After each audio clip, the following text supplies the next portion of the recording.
আল্লাহ তাআলাকে মেরে ফেলার জন্য নমরুদ কিভাবে আসমানে উঠেছিল।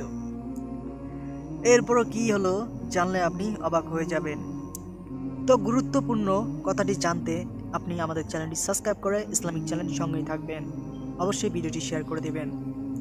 প্রিয় দর্শক, হযরত ইব্রাহিম আলাইহিস সালাম যখন নমরুদকে আল্লাহ তাআলার প্রতি ঈমান আনতে তিনি বললেন, বরং নমরুদ তো ঈমান আনলই না, সে আরও জবাবে তাকে বলল, সে অহংকারের সাথে বলল, হে ইব্রাহিম, তোমার আল্লাহকে হত্যা করে তার রাজ্য দখল করে নেব।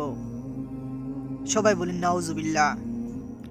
সে শয়তানের বুদ্ধি বা শয়তানি বুদ্ধি শুনে সে 4টি শগুনের গায়ে তার বানানো যানটি বেঁধে নিল।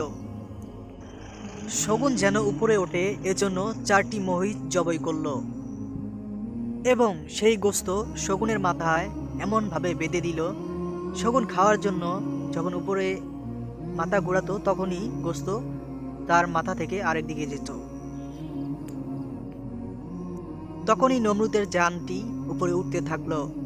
এভাবে 3 দিন 3 রাত আল্লাহকে মারার জন্য সে উপরে উঠে তিল নিক্ষেপ করতেছিল আকাশের দিকে। আল্লাহ তাআলা মাছের রক্ত তীরে মাখিয়ে যখন নিচে পাঠালো, তখন বলল, হে ইব্রাহিম, দেখো তোমার আল্লাহকে আমি হত্যা করেছি। সবাই বলুন নাউজুবিল্লাহ। তখন ইব্রাহিম আলাইহিস সালাম বললেন, হে নমরুদ, আল্লাহকে তোর মতন পাপিষ্ঠ সারা পৃথিবী জুড়ে হলো আল্লাহকে হত্যা করতে পারবে না, তুই একটি কাফের। তো ভিউয়ার্স, পরবর্তী পর্ব দেখার জন্য আহ্বান রইল। নেক্সট ভিডিওতে আবার দেখা হবে।